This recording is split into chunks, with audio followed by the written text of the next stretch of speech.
ეხლა გადავიდეთ ძრავზე, გაჩვენებთ ძრავი როგორ გამოიყურება, რა ტექნიკური მახასიათებლები აქვს. კი ვთქვი, რომ 2 ლიტრის მოცულობის ძრავია თქო დასაწყისში, მაგრამ იქნება ჩემ ხელა ტურბინა აყენია და 500 ცხენი აქვს ამოღებული ამ Volkswagen Passat-ს. ნუ და ნახოს ადამიანი. ეს არის ჩვენი Volkswagen Passat-ის 2 ლიტრიანი ძრავი, 4 ცილინდრიანი, რომელიც ძრავზე გამოიმუშავებს 174 ცხენის ძალასა და 280 ნიუტონ-მეტრ მაბრუნებელ მომენტს.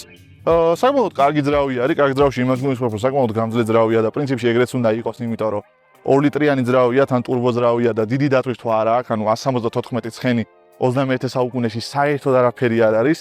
თუ სიმართლე გაინტერესებთ, აი ჩემ სუბიექტურ აზრს გეტყვით, რომ 174 ცხენის ძალა ამ ზომის სედანისათვის საკმაოდ ცოტა არის.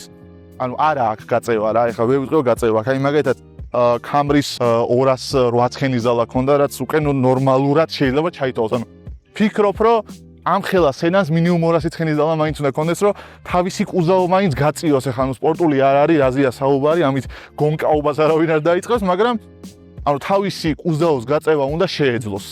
174 ცხენი კი ამას თამამად ვერ აკეთებს.